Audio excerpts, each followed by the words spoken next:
Mais on a quand même le sentiment dans l'ensemble des médias que Mme Kamala Harris aurait remporté la partie. Je pense, a priori, que Donald Trump n'a pas donné tous ses moyens et que, comme tout le monde pensait que Kamala Harris serait écrabouillée par Trump, le simple fait qu'elle ait à peu près tenu la route doit être considéré comme quelque chose de plutôt positif.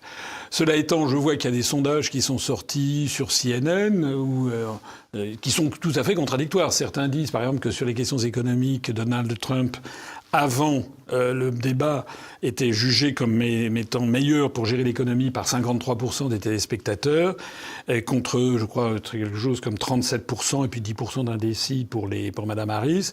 Et à la fin du débat, les 53% étaient devenus 55%. Donc il avait, semble-t-il, percé. Et puis au même moment, en même temps, comme dit l'autre, je voyais dans les médias français, notamment BFM, que les sondages de CNN montraient que Mme Kamala Harris avait largement remporté le débat. Bon.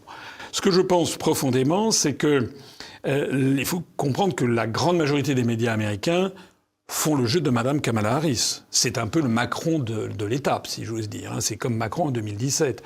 Et j'avais vu une statistique qui était intéressante, c'est que sur l'ensemble de... Vous savez qu'il y a, quand il y a une élection, il y a ce qu'on appelle le temps de parole et il y a le temps d'antenne. Le temps de parole, c'est lorsqu'un candidat ouvre la bouche. Le temps d'antenne, c'est quand les médias, les journalistes parlent de lui.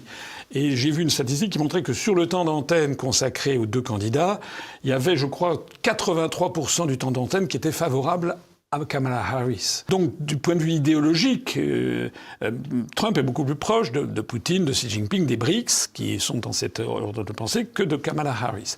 Et donc, je pense que Trump, il sait très bien, que l'on a présenté au public américain, tous les médias ont présenté Poutine comme le diable. Et donc, il sait très bien que si d'aventure il donnait l'impression d'avoir une faiblesse pour Poutine, et ça lui serait compté à son discrédit. Et vous savez, entre ce que les politiques disent officiellement et ce qu'ils pensent, il y a parfois un gouffre. Je ne vais pas ici révéler des secrets d'État, mais je connais des ministres, des anciens ministres, qui officiellement soutiennent l'Ukraine et officieusement disent c'est une belle connerie, il faut absolument qu'on se sorte de ce guêpier. Voilà. Mais ça prouve encore une fois que nous sommes dans une espèce de médiacratie. Ce sont les médias qui façonnent l'opinion publique et vous avez des gens qui essayent de jouer comme ça, comme Trump. C'est comme ça que je vois comme ça que j'interprète les choses. Les États-Unis, enfin le monde occidental, du moins les États-Unis, a compris que ça serait plus compliqué qu'ils ne le pensaient. Et que Poutine, rappelez-vous notre célèbre Bruno Le Maire qui avait dit qu'il allait mettre l'économie russe à genoux, c'est l'économie française qui n'est même plus à genoux, elle est à terre, alors que l'économie russe se porte comme un charme, enfin à peu près, en tout cas bien. Je pense que le camp occidental, les États-Unis en premier, avaient sous-estimé la capacité de la Russie à se défendre et à mobiliser des amitiés, puisqu'il faut bien voir que la Russie, elle est quand même soutenue militairement par des envois d'armes venus notamment de Corée du Nord, de Chine, d'Iran, etc. Bon.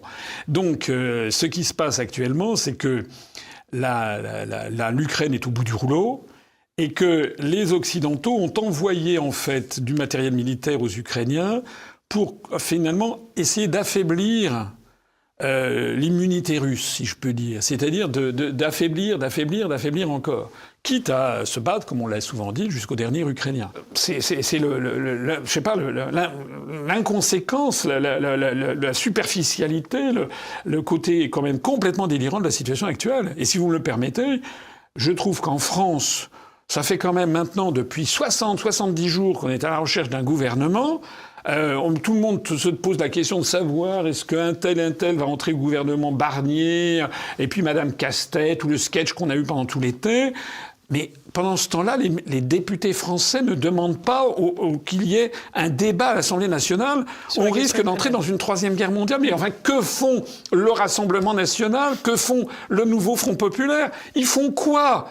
Normalement, ils auraient dû demander et exiger une session du Parlement extraordinaire et demander que soit mis au top des priorités. Ça passe même avant la discussion budgétaire, à mon avis. C'est qu'est-ce que la France va faire vis-à-vis de ce risque de troisième guerre mondiale, quand même. Bon, Olaf Scholz, le gouvernement allemand, c'est quand même aussi une bande de branquignoles très étonnante dans l'histoire de l'Allemagne. La ministre des Affaires étrangères allemande est une nullité extraordinaire, à peu près comparable à notre séjournée, sauf qu'elle sait parler l'allemand, alors que lui ne sait pas parler le français. Mais à part ça, on a quand même un gouvernement de très très mauvaise qualité en Allemagne, ce qui est très rare, parce qu'en général, ils ont quand même des gens sérieux. Mais même avec un gouvernement de mauvaise qualité, ils sont quand même un peu plus sérieux que le gouvernement français. Et je pense qu'il y a plusieurs éléments. Il y a en effet la destruction de l'économie allemande, qui s'est dramatique, ce qui est en train de se passer. Le ThyssenKrupp, par exemple, c'était le symbole de la sidérurgie allemande, c'était le symbole de la puissance allemande depuis la fin du 19e siècle. Vous savez que ça vaut zéro en bourse aujourd'hui, ça ne vaut plus rien. Vous avez un effondrement de l'économie allemande, des entreprises automobiles allemandes.